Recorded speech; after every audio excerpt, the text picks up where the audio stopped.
Bismillahirrahmanirrahim. Assalamualaikum warahmatullahi wabarakatuh.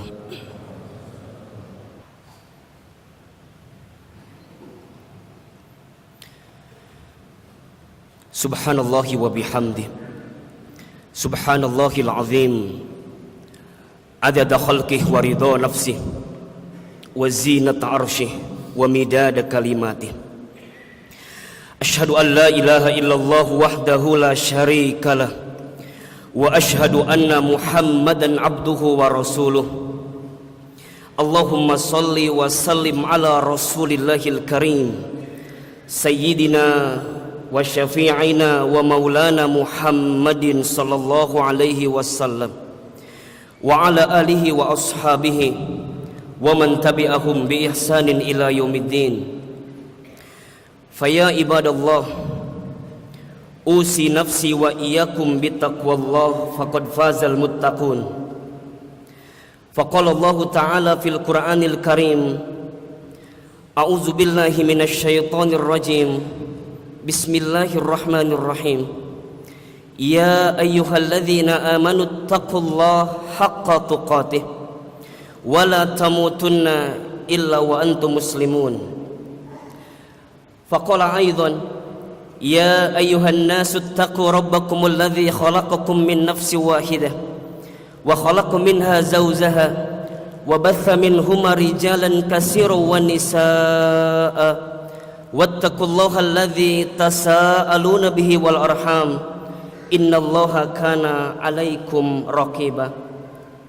Faqala Rasulullah sallallahu alaihi wasallam, inna asdaqal hadis kitabullah wa ahsanal hadi hadiyu Muhammadin sallallahu alaihi wasallam wa syarrul umur muhdatsatuha wa kullu muhdatsatin bid'ah wa kullu bid'atin dhalalah wa kullu dhalalatin finnar. Shadaqallahul azim wa shadaqa rasulullahil karim, amma ba'du. Hadirin jamaah salat Jumat Masjid Andalusia yang dirahmati Allah Subhanahu wa taala. Tidak ada ucapan terbaik, tidak ada ungkapan terindah yang bisa kita panjatkan pada kesempatan kali ini kecuali kita semua bersyukur kepada Allah Subhanahu wa ta'ala. Karena Masya Allah, dari sekian banyak manusia yang beraktivitas hari ini, Allah pilihkan kita semua yang hadir hari ini ya, untuk dilembutkan hatinya, untuk diringankan langkahnya, untuk dimudahkan kesempatan hadir melaksanakan sholat Jumat kali ini. Maka perlu kita sadari, perlu kita pahami bahwa nikmat untuk bisa mendekat taat kepada Allah Subhanahu wa ta'ala adalah nikmat terbesar yang Allah hadirkan dalam kehidupan kita. Kita berharap kepada Allah, mudah-mudahan sholat Jumat yang kita tunaikan hari ini adalah Jumat terbaik yang mungkin pernah kita lakukan selama ini. Karena kita tidak memiliki kepastian, karena kita tidak memiliki jaminan apakah Jumat depan kita masih berjumpa lagi atau tidak. Kita tidak punya jaminan, bisa jadi ini adalah Jumat terakhir yang Allah hadirkan kepada kita. Maka oleh karena itu, jadikan setiap Jumat yang kita tunaikan, langkahnya, bacaannya, doanya, pakaiannya, waktunya, aktivitas ketika Jumatnya adalah Jumat terbaik dari sekian Jumat yang pernah kita tunaikan selama ini. Dan mudah-mudahan pulang dari sini kita bisa mendapatkan perubahan yang sangat besar dalam kehidupan kita, yakni perubahan untuk bisa makin dekat, makin taat, makin beriman, makin bertakwa kepada Allah Subhanahu wa ta'ala. Amin ya rabbal alamin. Hadirin yang dirahmati Allah, pada kesempatan khutbah Jumat kali ini, izinkan saya membuka khutbah Jumat dengan membacakan satu buah hadis yang diriwayatkan oleh Imam Tirmidzi, yang insya Allah hadis ini akan menjadi sebuah muhasabah diri dalam kehidupan kita, sekaligus mengevaluasi setiap aktivitas dalam kehidupan kita yang selama ini kita jalani. Bismillahirrahmanirrahim. Rasulullah sallallahu alaihi wasallam bersabda, "La tazulu qadama 'abdin yaumal qiyamah hatta yus'al." Kata Rasulullah sallallahu alaihi wasallam, tidak akan bergeser, tidak akan bergerak kaki seorang hamba, kaki seorang manusia ketika nanti hari kiamat sebelum dia ditanya beberapa pertanyaan oleh Allah Subhanahu wa taala.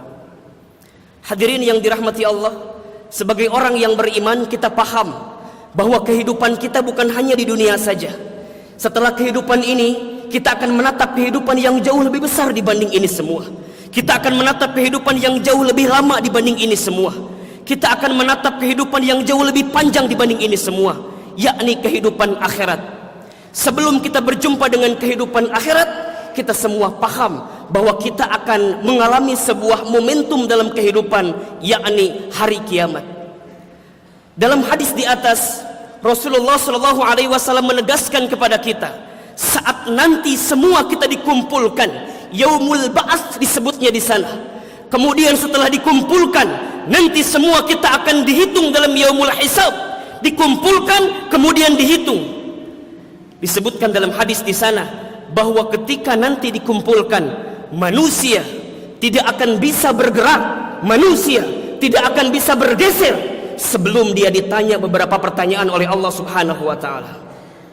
Ustadz Hilman, apa pertanyaan yang akan datang terhadap diri kita yang harusnya kita persiapkan dari sekarang jawabannya?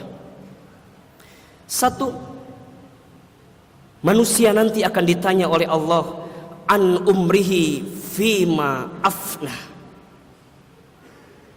Manusia akan ditanya tentang umurnya, tentang usianya. Mohon maaf kalau hari ini ada di antara hadirin sekalian, ada yang usia 70 tahun mungkin, ada yang usia 60 tahun, ada yang usia 50 tahun, ada yang usia 40 tahun dan seterusnya. Pertanyaan yang pertama, dihabiskan untuk apa usia kita selama ini? Apakah dihabiskan untuk dekat dengan Allah, atau dihabiskan malah dengan aktivitas yang menjauhkan kita dengan Allah Subhanahu wa taala? Dua, ketika nanti hari kiamat manusia akan ditanya oleh Allah an ilmihi fima fa'ala. Manusia ditanya tentang ilmunya.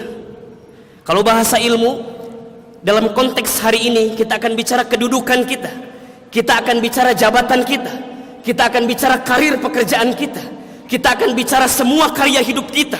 Ditanya oleh Allah dengan ilmu yang Allah berikan kepada anda sekalian, kepada kita semua. Mohon maaf, dari saat kecil, dari mulai SD, SMP, SMA, S1, S2, S3, bahkan kemudian jadi guru besar, bahkan jadi profesor, ditanya oleh Allah Subhanahu wa taala, ilmu yang Allah hadirkan dalam kehidupanmu digunakan untuk apa? Apakah membuat engkau dekat dengan Allah atau membuat engkau jauh dengan Allah Subhanahu wa taala? Tiga, manusia akan ditanya oleh Allah an jismihi fi ma'ablah. Manusia akan ditanya tentang fisiknya. Kalau bicara fisik, semua yang ada dalam kehidupan kita, mata ditanya, hidung ditanya, mulut ditanya, tangan ditanya, perut ditanya, kaki ditanya, semua ditanya. Bahkan disebutkan dalam Al-Quran, al-yawma nakhtimu ala afwahihim wa tukallimuna aydihim wa tashhadu arjuluhum bima kanu yaksibun. Akan ada satu hari di mana mulut dikunci, tangan bicara, kaki jadi saksi dengan apa yang kita lakukan.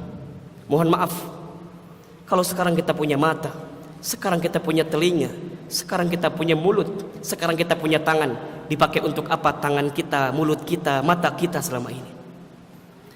Pertanyaan terakhir, sekaligus akan menjadi pembahasan kita hari ini. Allah akan bertanya kepada manusia ketika nanti hari kiamat, wa an malihi min aina iktasabah wa fi ma anfaqah. Allah akan bertanya tentang harta kita. Allah akan bertanya tentang aktivitas ekonomi kita.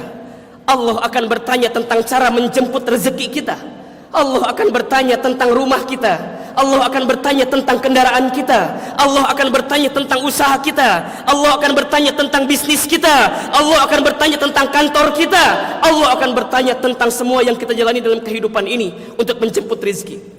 Menariknya, umur satu topik satu pertanyaan, ilmu satu topik satu pertanyaan, fisik satu topik satu pertanyaan. Masya Allah, ketika Allah bertanya tentang urusan harta, ketika Allah bertanya tentang urusan aktivitas ekonomi, ketika Allah bertanya tentang usaha kita, tentang dagang kita, tentang jualan kita, tentang bisnis kita, tentang rupiah yang selama ini kita kumpulkan, lihat pertanyaannya. Bukan satu pertanyaan, tapi Allah bertanya dua pertanyaan.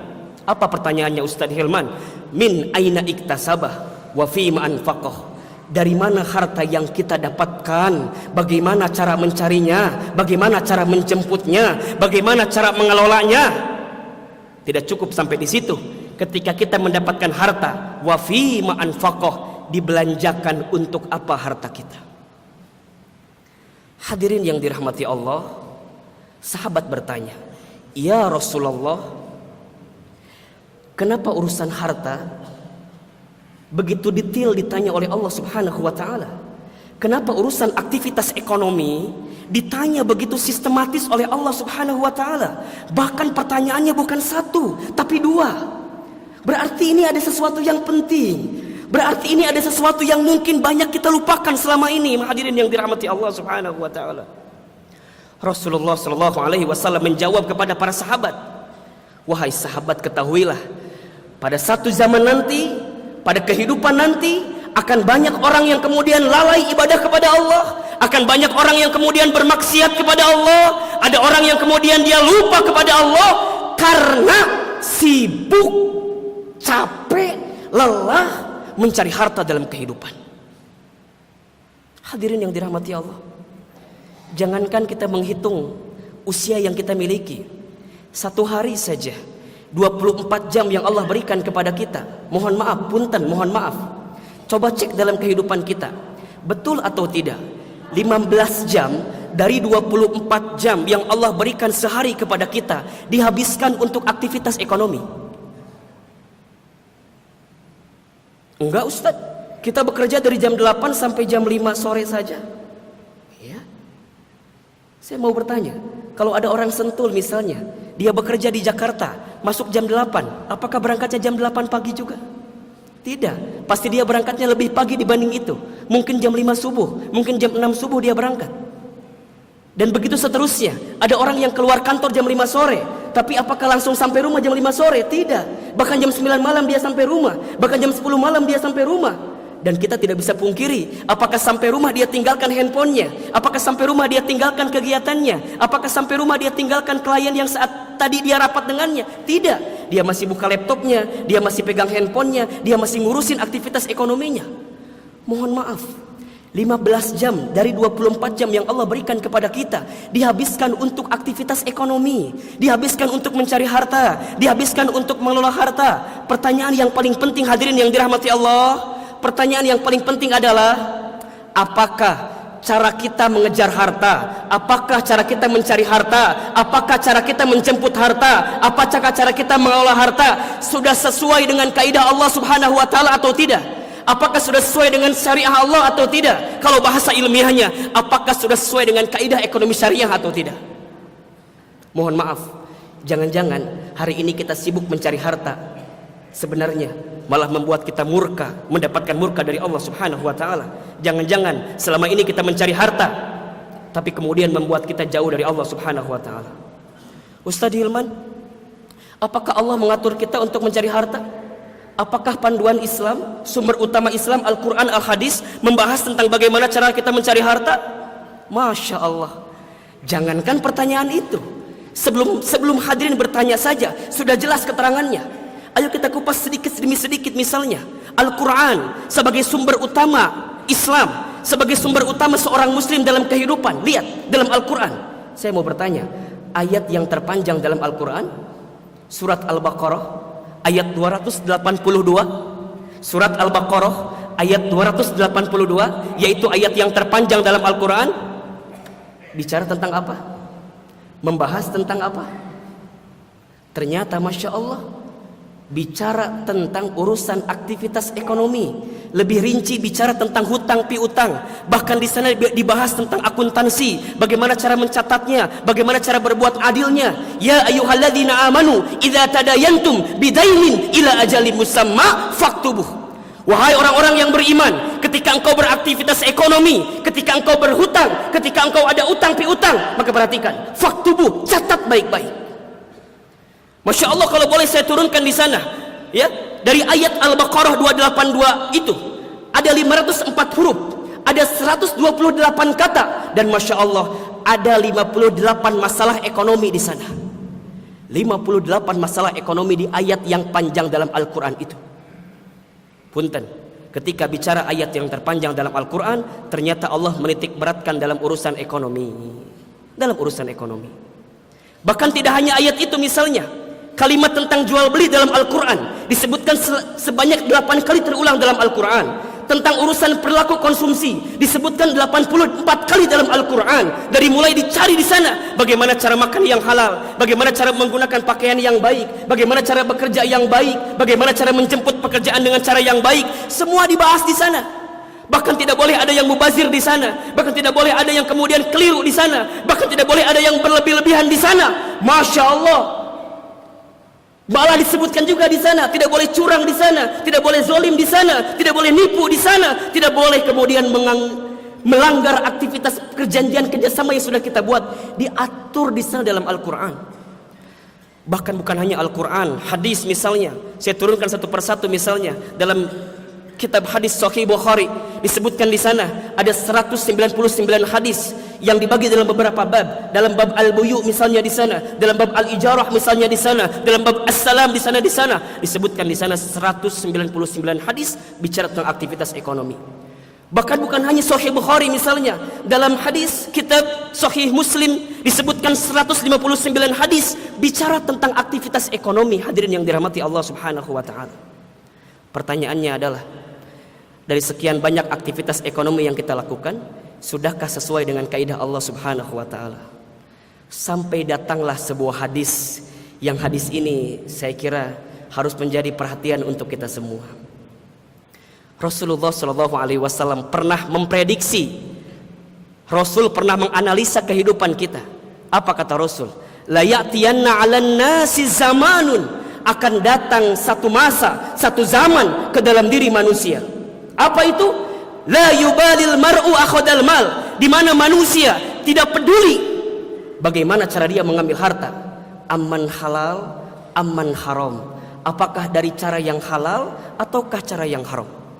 Ada satu masa di mana manusia enggak peduli dari mana cara dia mengambil harta, apakah dengan cara yang halal ataukah dengan cara yang haram. Pertanyaannya, kira-kira yang Rasul prediksikan tentang satu masa itu sudah terjadi belum hari ini? Mohon maaf, jangankan menatap orang lain, bisa jadi yang Rasul prediksikan tentang orang yang tidak peduli dalam mengambil harta itu ada sebagian di antara kita yang hadir pada kesempatan kali ini. Hadirin yang dirahmati Allah. Lantas pertanyaannya, Ustadz Hilman, bagaimana Al-Quran menuturkan kepada kita cara terbaik untuk mencari harta, mengelola harta, memilih harta? Insya Allah coba kita akan kupas di khutbah yang kedua nanti. Barakallahu li wa lakum fil Qur'anil Karim wa nafa'ani wa iyyakum bima fihi minal ayati wa dzikril hakim innahu huwas samiul alim. Alhamdulillahi rabbil alamin. Alhamdulillahilladzi khalaqal mauta wal hayata liyabluwakum ayyukum ahsanu amala wa huwal azizul ghafur. Allahumma shalli wa sallim ala rasulillahil karim sayyidina wa syafi'ina wa maulana Muhammadin sallallahu alaihi wasallam wa ala alihi wa ashabihi wa man tabi'ahum bi ihsanin ila yaumiddin.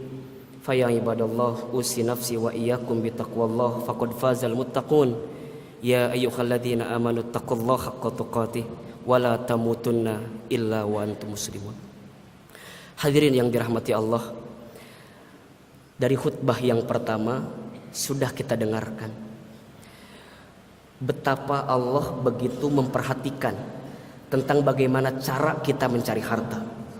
Begitu detail Allah melihat Seperti apa kita mengelola harta? Dari prediksi Rasulullah SAW tentang akan datangnya satu zaman di mana manusia tidak peduli cara dia mengambil harta, apakah halal ataukah haram. Disebutkan oleh ahli tafsir hadis, maknanya ada dua, tafsirnya ada dua. Satu, akan ada satu zaman di mana manusia tidak punya hati, tidak peka. Yang penting dia makan, yang penting dia dapat harta, yang penting dia mengelola harta, yang penting dia punya harta, nggak peduli walaupun tidak sesuai dengan kaidah Allah Subhanahu wa taala. Itu yang pertama. Mudah-mudahan kita tidak termasuk yang pertama ini. Karena kita masih punya iman. Buktinya kita masih dipanggil oleh Allah untuk salat Jumat. Buktinya kita masih dipanggil oleh Allah untuk kemudian bisa baca Quran, untuk zikir, untuk berdoa kepada Allah. Kita masih punya hati.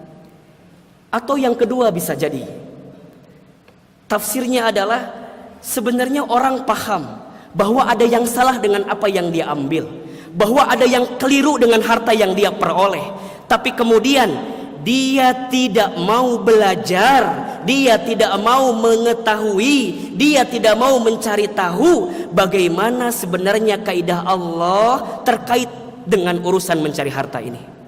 Kalau bahasa sekarang adalah, kita tahu kalau aktivitas ekonomi kita ini sangat sibuk, sangat penting, tapi kita tidak mau belajar fikih muamalah, kita tidak mau belajar ekonomi syariah, kita tidak mau bagaimana sebenarnya Allah menuturkan kepada kita tentang kaidah-kaidah yang sebenarnya untuk mencari harta itu.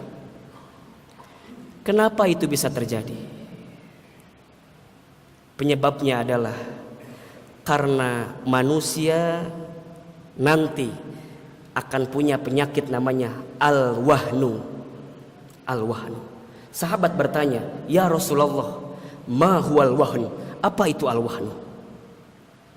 Rasul menjawab, "Al-wahnu hubbud dunya wa karahiyatul maut." Cinta dunia dan lupa kalau dia akan mati. Kenapa orang masih hobi mengambil yang haram?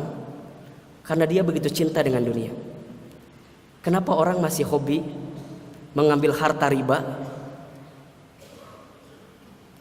Karena dia cinta dengan dunia. Kenapa dia mau menzolimi orang lain? Kenapa saat transaksi dia mau menipu? Kenapa saat transaksi dia mau mengurangi timbangan, mengurangi takaran, mengurangi kualitas dalam barangnya? Hubbud dunia, karena dia cinta dengan dunia. Kenapa dia cinta dunia? Wa karahiyatul maut, karena dia lupa kalau dia akan mati, kalau dia akan meninggal. Kalau kemudian kita paham bahwa kehidupan ini sementara, dunia bukan tempat tinggal kita, tapi dunia adalah tempat tinggal kita, maka kita akan memilih bagaimana cara kita mencari harta. Hadirin yang dirahmati Allah Subhanahu wa taala. Maka oleh karena itu Allah Subhanahu wa taala dalam Al-Qur'an menuturkan dalam Quran surat Al-Baqarah ayat 168 tentang panduan umum seharusnya bagaimana manusia itu mencari harta. Auzubillahi minasyaitonirrajim. Bismillahirrahmanirrahim. Perhatikan dengan iman, hadirin yang dirahmati Allah. Ya ayyuhan nas, wahai manusia. Lihat, yang dipanggil bukan hanya orang beriman, tapi semua manusia. Kalau yang dipanggil manusia tidak pandang bulu. Kalau yang dipanggil manusia, barangkali kita pun yang dosanya banyak, maksiatnya sering, dipanggil oleh Allah Subhanahu wa taala dalam urusan harta. Apa kata Allah? Kulu, carilah, makanlah, ambillah mimma fil ardi, apa-apa yang nampak di muka bumi ini, apa-apa yang Allah hadirkan di muka bumi ini, apa-apa yang Allah hadirkan dalam kehidupan kita sekalian, halalan thayyiba, dengan cara halal dan dengan cara baik. Lihat konteksnya, dengan cara halal, dengan cara baik. Jelas, yang diambil adalah yang halal dan yang baik. Berarti kalau tidak halal, berarti kalau tidak baik, ada permasalahan di sana. Dan gak cukup sampai di situ. Ternyata ayatnya dilanjutkan, wala tattabi'u khutuwatis syaitan, dan janganlah engkau ikuti langkah-langkah setan. Lihat kalimatnya. Dalam ayat ini Allah menggabungkan dua perintah yang disambungkan dengan waw ataf. Waw ataf dalam kaidah ilmu nahwu berarti menunjukkan kesetaraan. Ya, sesuatu yang harus dilanjutkan.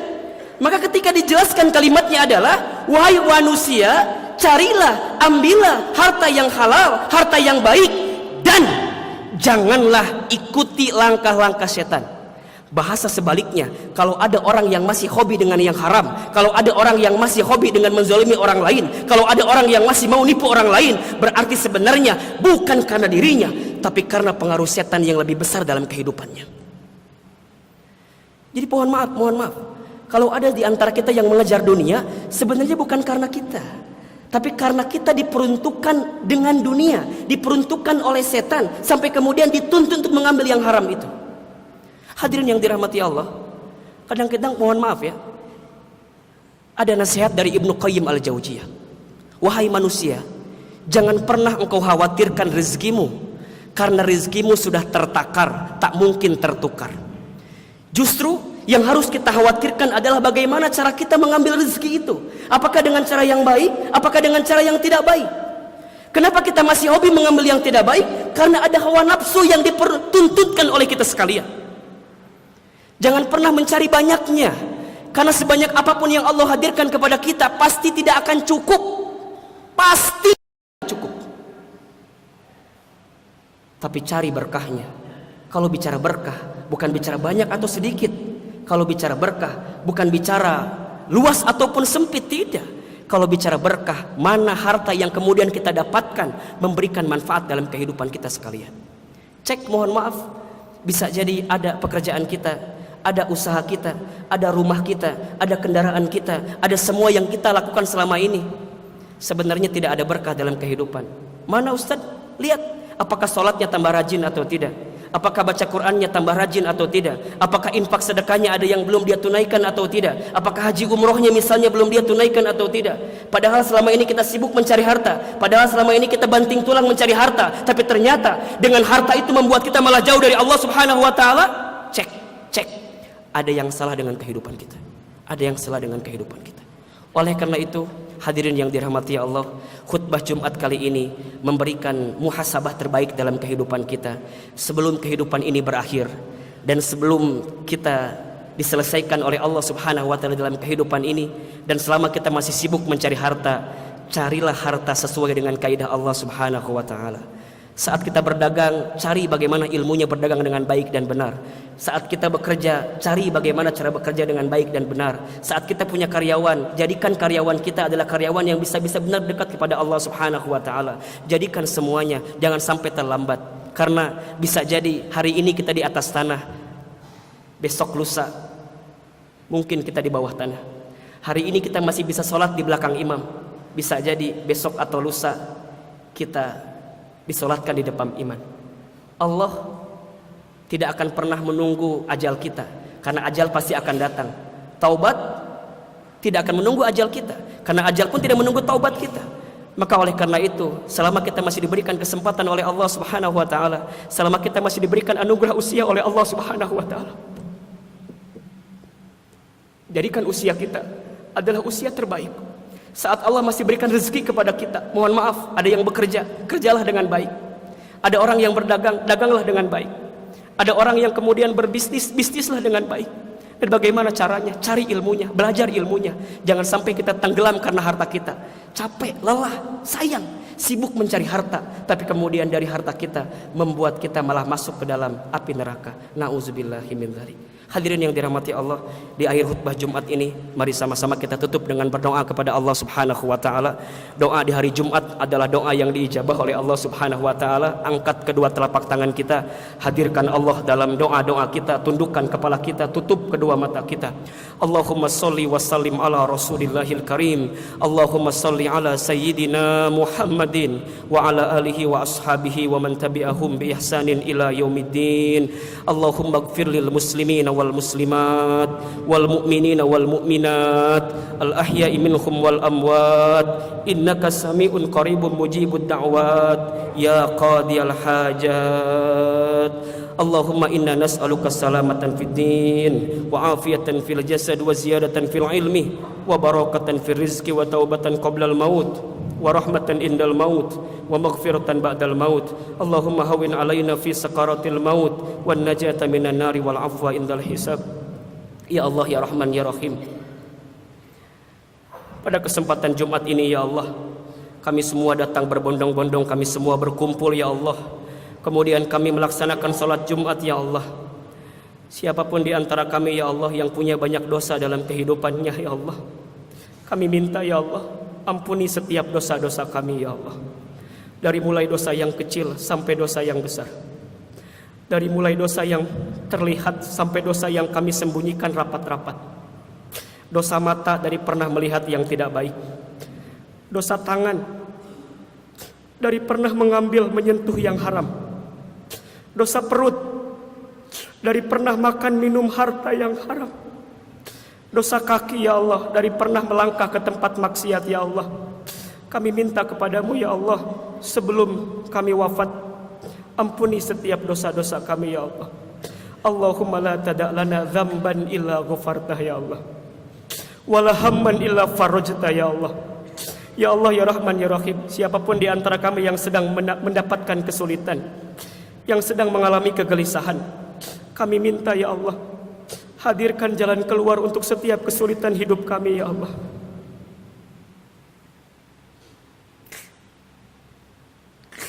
Wala dainan illa qadaitah.